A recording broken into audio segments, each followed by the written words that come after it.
Pemirsa informasi edukasi dan prestasi kembali dibincang Unesa Bisa. Saat ini sudah ada di samping saya Bapak Syunu Trihantoyo.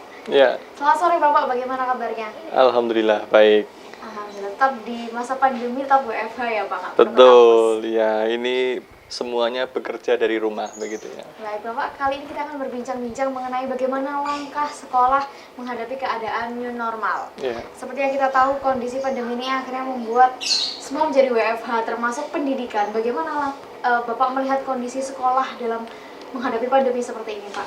Oke, jadi sebenarnya apa yang harus dilakukan sekolah di dalam melaksanakan apa yang dinamakan tadi dengan work from home gitu ya, atau kita belajar dari rumah begitu, itu kita bisa mengacu pada surat edaran Menteri nomor 4 tahun 2020 yang di sana berbicara banyak aktivitas yang itu berkaitan dengan apa saja yang harus dilakukan sekolah dan juga kebijakan-kebijakan Kemendikbud yang kemudian ini menjadi satu kewajiban untuk diimplementasikan di seluruh satuan lembaga pendidikan begitu, dan itu sudah berjalan sejak kita mendengar ada kebijakan peniadaan ujian nasional begitu ya, sehingga siswa yang kemarin kita lihat jenjang pendidikan SD, SMP, SMA itu tanpa ujian nasional mereka kemudian dapat lulus begitu ya, dengan melihat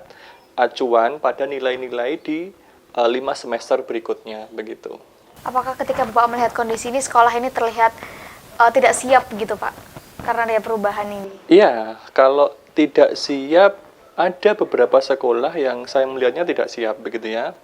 Nah, karena dengan adanya work from home ini atau kita belajar dari rumah untuk siswa maupun guru, nah ini perlu adanya support sistem yang itu berkaitan dengan internet, terus kemudian dengan jaringan dan sebagainya. Karena semua aktivitas itu bisa dilakukan di rumah begitu. Bapak, kalau kita berbicara mengenai manajemen pendidikan dari sekolah, bagaimana manajemen dari sekolah sendiri itu? Oke, jadi sebenarnya kalau konteks kita berbicara manajemen pendidikan itu sebenarnya pengelolaan lembaga pendidikan. Dari kata manajemen adalah pengelolaan. Nah, kami di manajemen pendidikan itu mengenal tentang 7 substansi manajemen pendidikan. Yang mana ke-7 substansi ini kalau kita berbicara tentang work from home atau belajar dari rumah untuk siswa itu semua memiliki dampak begitu. Nah, 7 itu apa saja? Di antaranya itu tentang pengelolaan kurikulumnya, pengelolaan sarana prasarananya, pengelolaan keuangannya, pengelolaan berkaitan dengan peserta didiknya, terus kemudian manajemen humasnya, manajemen layanan khusus dan sebagainya begitu.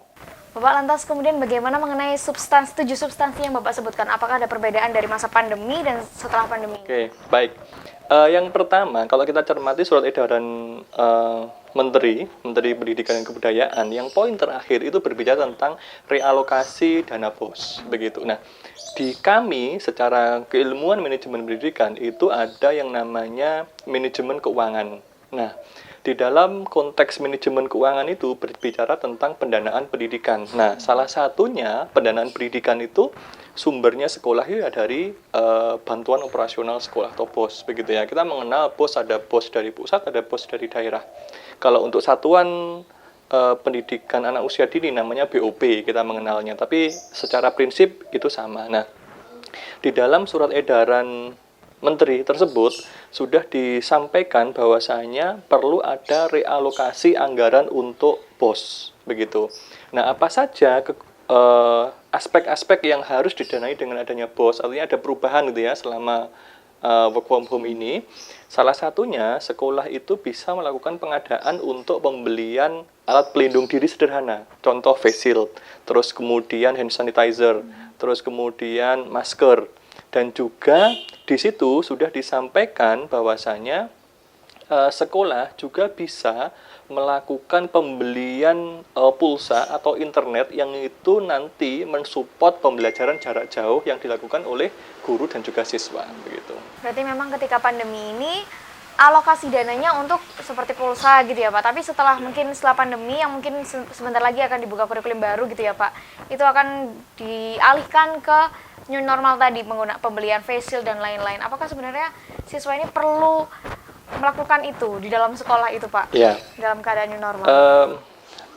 Kalau kita berbicara new normal, maka yang pertama itu harus dipastikan dulu bahwasanya memang angka positif itu memang sudah menurun dan kurvanya pun melandai begitu ya, sehingga sekolah itu benar-benar aman untuk dilakukan proses pembelajaran begitu. Nah, ketika nanti itu sudah berjalan dirasa aman, anak-anak merasa aman, nyaman, proses pembelajaran bisa berjalan dengan efektif, efisien, maka protokol-protokol tadi itu perlu harus dilakukan. Nah, untuk bisa melakukan protokol kesehatan seperti yang disampaikan oleh WHO atau di kita itu diatur oleh Menteri Kesehatan, itu ada alat pelindung diri sederhana tadi yang saya sampaikan, itu perlu untuk diadakan di satuan lembaga pendidikan itu. Nah, tentu contoh misalnya face shield, masker, hand sanitizer.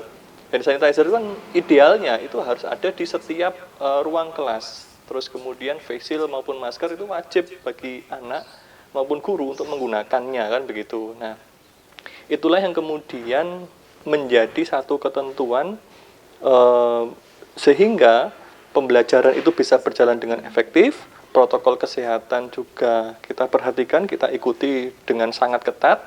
Nah, harapannya proses pembelajaran nanti itu bisa berjalan dengan maksimal begitu. Selain dari alokasi dana, manajemen lain yang mungkin harus dilakukan sekolah untuk melakukan penyesuaian, Pak? Oke. Nah, terkait dengan tadi manajemen keuangan itu berkaitan langsung dengan manajemen sarana prasarana. Nah, kalau kita melihat dengan adanya masa setelah pandemi gitu ya, atau kita kenal dengan tadi disampaikan oleh new normal tadi itu, ada kebijakan kita harus berjarak, physical distancing, minimal 1 meter atau bahkan bisa 2 meter. Nah, kita melihat kalau kelas-kelas kita hari ini itu kapasitasnya 30 siswa, misalnya kita hitung seperti itu, maka setelah nanti new normal atau pasca pandemi, di mana era new normal, maka kelas itu hanya diisi oleh 15 siswa. Nah, tentu ini harus ada pengaturan jarak. Kursi-kursi, meja-mejanya siswa itu juga harus diatur. Itu manajemen sarpras. Di sisi lain, tentang kurikulum, manajemen kurikulum, kami juga belajar manajemen kurikulum, apa yang kemudian harus diatur di dalam manajemen kurikulum ini. Nah, ketika siswa tidak bisa kembali ke keadaan yang seperti dulu sebelum COVID, kita mengalami new normal, artinya kondisi yang mana kita akan memasuki pada kebiasaan baru dengan protokol-protokol yang ada tadi. Nah, kurikulum yang sudah ada atau kita kenal dari ini dengan kurikulum 2013 itu kan ada capaian-capaian pembelajaran yang sudah terstruktur dan itu harus dicapai oleh siswa dengan proses pembelajaran. Nah, karena proses pembelajaran tentu tidak bisa maksimal 100% seperti yang sebelum COVID, tentu kurikulum pun juga harus ada penyesuaian. Nah, penyesuaian di dalam kurikulum ini sebenarnya juga diatur di dalam surat edaran Mendikbud tadi. Salah satunya, hal-hal yang harus diperhatikan dalam kurikulum adalah pembelajaran itu diarahkan pada substansi yang utama di dalam peserta didik itu. Pembelajaran yang kontekstual, pembelajaran yang langsung mengena pada kehidupan siswa, dan lain-lain begitu. Ternyata memang banyak sekali perubahan yang terjadi dan manajemen sekolah itu harus melakukan perubahan lagi ya Pak untuk menyesuaikan. Selain ini kita akan membahas apa saja sih yang terjadi di sekolah selama masa pandemi. Jangan kemana-mana, tetap di Bincang Unesa Bisa. Radio Unesa, informasi, edukasi, dan prestasi masih di Bincang Unesa Bisa dengan Pak Suno. Pak, tadi kita sempat menyinggung soal kurikulum. Jika kita melihat kondisi seperti ini, WFH, belajar di rumah gitu ya Pak. Dan kemudian Juli, Agustus besok sudah mulai pembelajaran baru. Misalnya nih Pak, ketika kondisi pandemi belum benar-benar berakhir, akhirnya kan mau nggak mau tetap belajar di rumah Pak. Kira-kira apakah nanti kurikulumnya akan berubah menjadi daring semua atau seperti apa Pak? Ya, jadi memang di kita itu biasanya Juli minggu ketiga itu tahun ajaran sudah berjalan begitu ya. Nah, seperti yang disampaikan oleh Kemendikbud, bahwasanya tahun ajaran itu tidak akan mundur, artinya tetap berjalan mulai Juli minggu ketiga. Tetapi proses pembelajaran, metode yang digunakan itu bisa menggunakan daring atau luring begitu. Nah, kita melihat banyak sekarang ini platform-platform yang bisa digunakan oleh guru untuk mengajarkan siswa tentang metode pembelajaran dengan menggunakan daring. Kita mengenal ada contohnya misalnya rumah belajar miliknya Kemendikbud yang itu free diakses, bisa diakses oleh guru maupun siswa begitu. Terus juga kita sekarang juga banyak mengenal misalnya dari Google Meet, Zoom, dan juga berbagai platform yang itu bisa digunakan untuk media daring. Atau yang kita hari ini lihat di TVRI gitu ya, dari pagi itu sudah ada siaran televisi yang kemudian dia sudah mengklasifikasikan mana jenjangnya untuk PAUD dulu, untuk SD, untuk SME, sampai SMA dan sederajat begitu. Nah itu metode yang alternatif metode pembelajaran yang bisa dilakukan oleh guru ketika memang COVID ini memang belum mereda, ketika kita sudah memasuki tahun ajaran baru begitu. Baik, lalu kemudian ketika kita melihat daring ini ya Pak, akhirnya butuh teknologi. Ya. Dan akhirnya kelas daring ini menjadi solusi dari pembelajaran.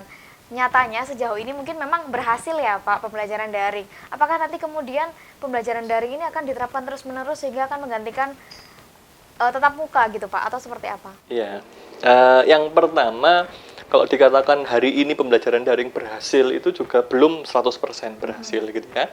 Artinya kita melihat banyak permasalahan di sana sini yang kemudian kita jumpai dengan adanya pembelajaran daring ini.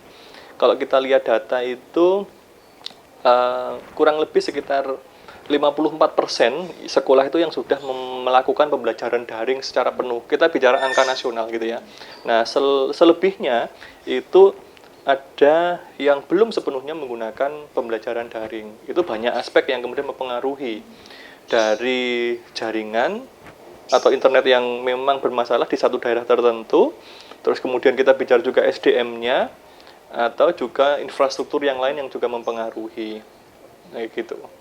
Berarti memang berpengaruh dan sebenarnya tatap muka ini tidak bisa digantikan di kelas daring gitu Pak? Nah, kalau tatap muka digantikan dengan kelas daring sepenuhnya, saya kira itu tidak akan terjadi begitu ya. Artinya kalau kondisinya sudah kembali normal, pasti pembelajaran nanti di dalam kelas itu tetap akan dilakukan. Tetapi sesekali ketika menggunakan daring itu sangat dimungkinkan begitu.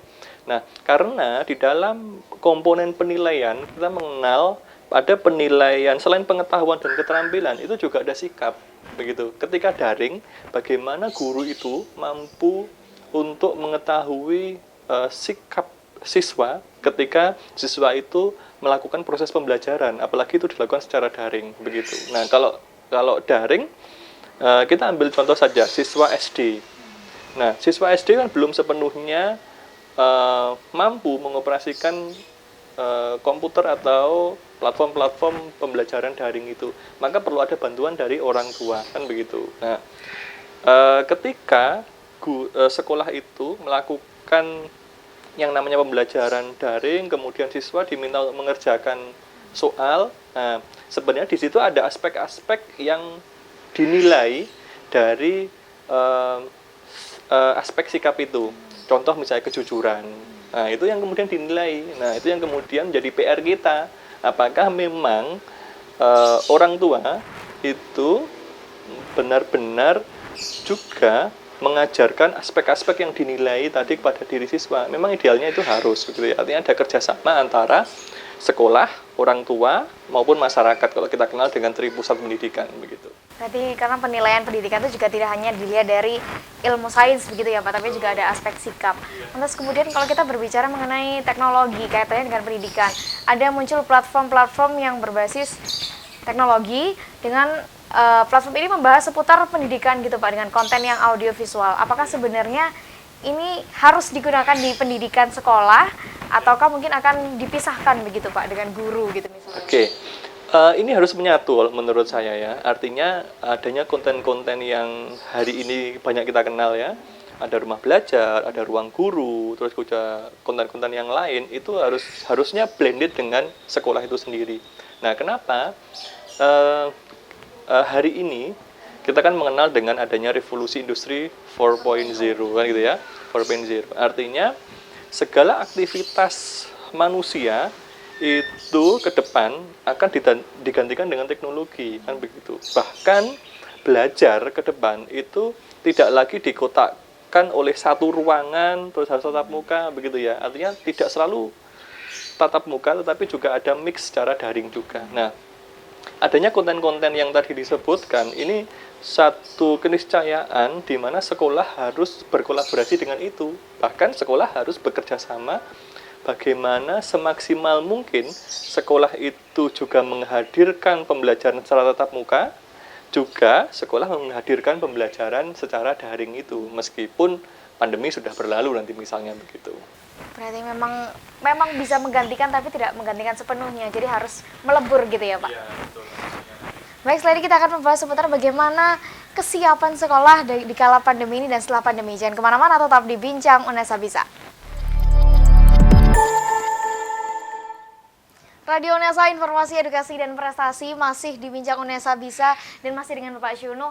Pak, kalau kita berbicara seputar teknologi dan masa pandemi ini, mau nggak mau akhirnya semua orang tuh harus cepat-cepat akrab dengan teknologi yang akhirnya dulu nggak bisa, jadi bisa menggunakan teknologi demi penggunaan daring WFH ini, Pak. Lantas kemudian, apakah kita siap menghadapi kondisi new normal ini khususnya di bidang pendidikan jika dikaitkan dengan teknologi tadi, Pak?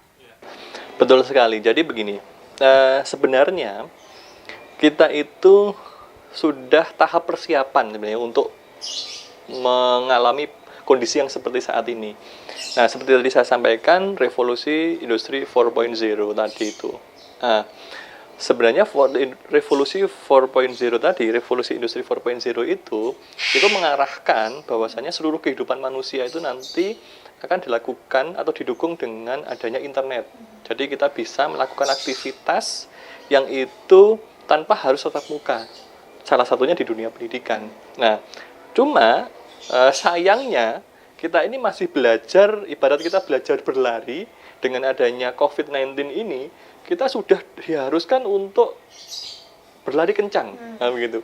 Masih belajar lari, tapi diharuskan untuk berlari kencang. Nah, itu yang kemudian, yang tadi disampaikan, kita masih dalam tanda kutip itu terseok-seok, tergopoh-gopoh itu, kalau anak masih belajar lari, tapi juga harus disuruh berlari kencang. Nah, itulah yang kemudian tantangan kita hari ini, begitu, dan juga di masa depan, begitu. Kemudian sejauh mana persiapan sekolah dalam menghadapi ini, Pak? Ya, saya kira sekolah selain menyiapkan protokol-protokol yang tadi saya sampaikan terkait dengan kecukupan alat pelindung diri, sarana prasarana sekolah, kurikulum sekolah yang kemudian itu disesuaikan dengan kondisi hari ini, yang harus dipersiapkan lagi adalah SDM-nya. Nah, artinya guru-guru kita hari ini itu juga harus siap dan juga harus adaptif terhadap platform-platform digital yang itu support terhadap pembelajaran secara daring, begitu. Sehingga ketika sekolah sudah mengalokasikan dana bosnya, begitu ya, misalnya untuk pembelian paket internet, tetapi ketika guru itu tidak familiar dengan bagaimana menggunakan platform digital yang itu berdampak atau mendukung tentang proses pembelajaran, itu juga tentu tidak akan hasilnya tidak akan maksimal, sehingga perlu ada yang namanya pelatihan SDM bagi guru untuk bisa melakukan pembelajaran secara daring. Karena kalau kita bicara tentang guru mengajar, ada 3 komponen pokok yang kemudian harus diperhatikan. 1, persiapan mengajar, guru membuat RPP. 2, pelaksanaan pembelajaran. Kalau dulu tatap muka di kelas, maka sekarang secara daring. Yang ketiga adalah melakukan evaluasi terhadap proses pembelajaran itu. Nah, tentunya evaluasi ketika pembelajaran dilakukan secara tatap muka dengan evaluasi yang dilakukan pembelajaran secara daring itu tentu berbeda. Nah, ini yang kemudian SDM kita pun juga harus siap untuk mengarah ke sana, begitu. Apakah memungkinkan jika kita melihat waktu yang terus berlalu gini ya Pak, masih pandemi, apakah memungkinkan bagi guru-guru yang mungkin belum familiar dengan teknologi untuk cepat beradaptasi? Dan resikonya apa kira-kira Pak kalau ternyata tidak bisa mencapai itu? Ya, jadi seluruh stakeholder itu harus dimaksimalkan.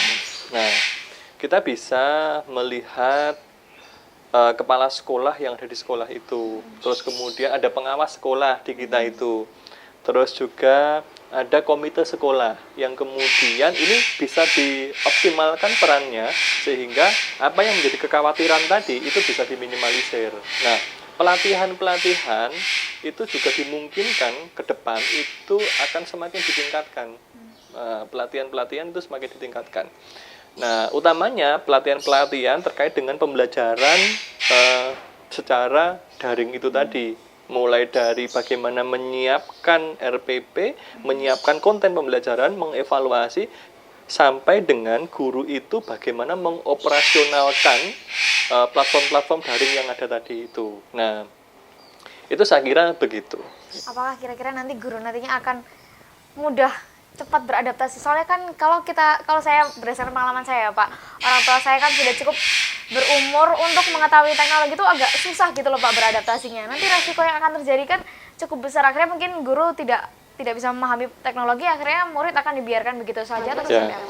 Betul, memang ini tantangan bagi kita ya. Artinya kalau kita bicara data guru yang ada di lapangan itu memang cukup bervariasi begitu ya. Untuk guru-guru yang tadi dikatakan guru senior itu yang misalnya yang bersangkutan itu belum familiar dengan teknologi begitu ya. Nah, bagaimana melakukan pembelajaran secara daring ini? Nah, saya kira ini perlu ada support system yang mendukung itu.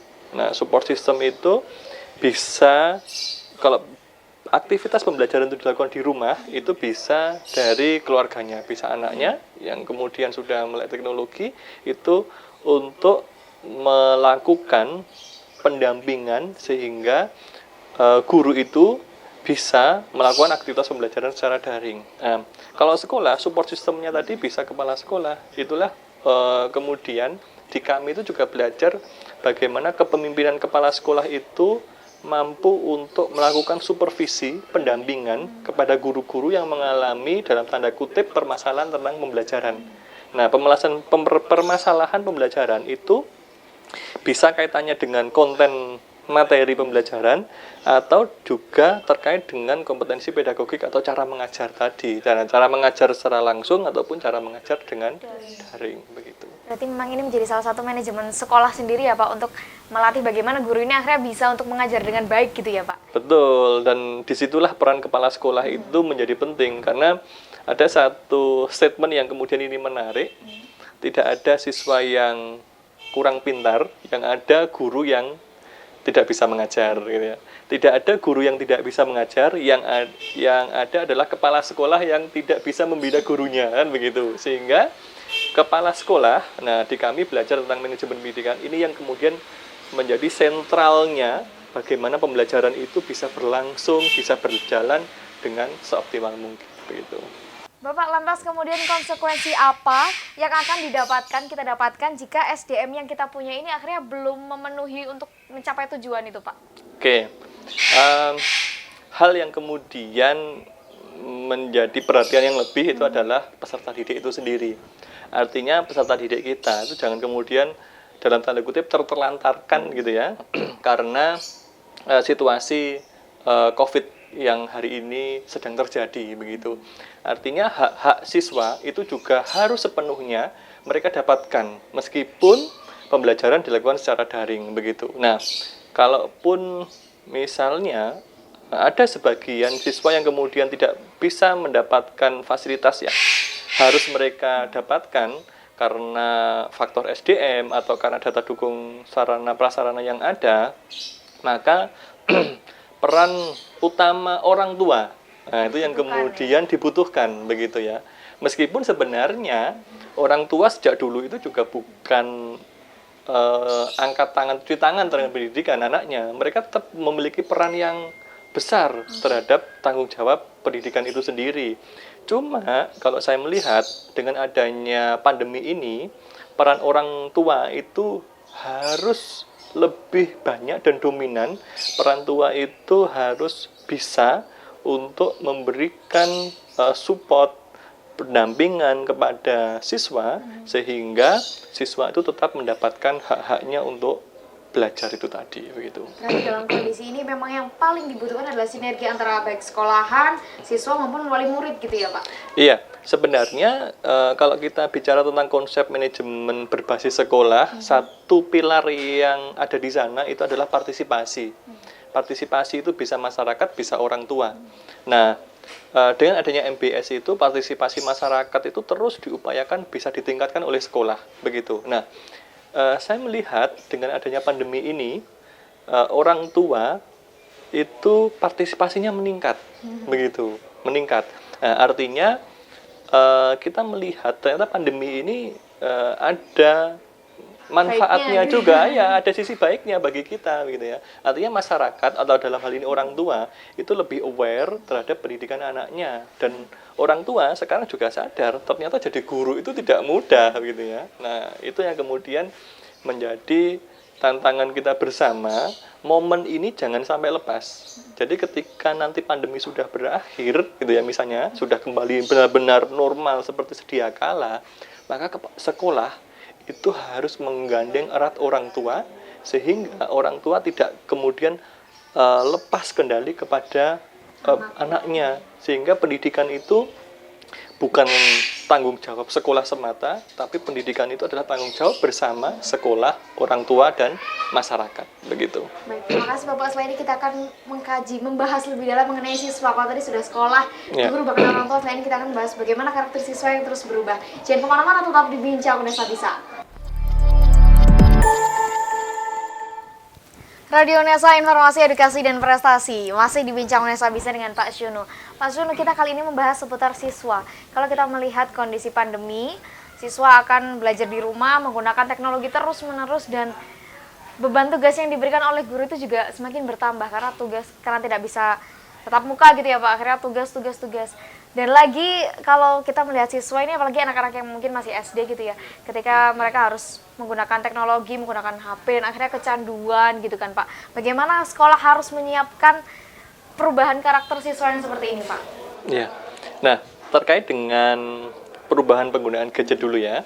Sebenarnya hari ini kita kemudian bisa melihat manfaat gadget yang kemudian siswa itu berubah paradigmanya. Kalau dulu gadget itu digunakan hanya sebatas untuk sosial media gitu ya, main game dan sebagainya. Nah, sekarang gadget itu dimanfaatkan untuk proses pembelajaran. Nah, ini yang positifnya gitu ya.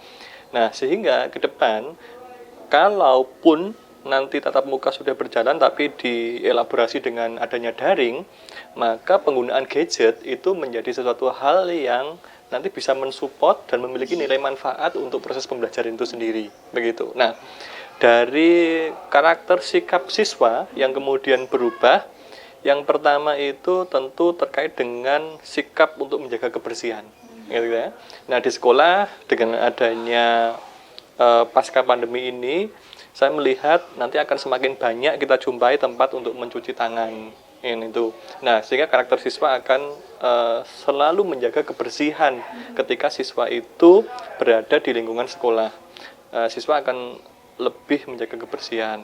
Nah, di sisi lain, siswa juga akan melakukan aktivitas-aktivitas yang itu bisa membatasi dirinya untuk, kalau itu kita bicara tentang new normal ya, membatasi dirinya sehingga dia itu semakin dapat diminimalisir untuk bisa terserang COVID ini, begitu. Kalau new normal kan COVID ini belum berakhir sepenuhnya kan, begitu ya. Mungkin kurvanya sudah melandai kan, begitu. Tapi kewaspadaan itu tetap harus kita lakukan. Bapak, ini terakhir sebelum kita menutup perbincangan ini, mungkin Bapak bisa menjelaskan lagi, menjabarkan bagaimana seharusnya sekolah ini bersiap. Tidak hanya sekolah sih Pak, mungkin dari tenaga pendidikan, dari siswa juga, dan bahkan orang tua.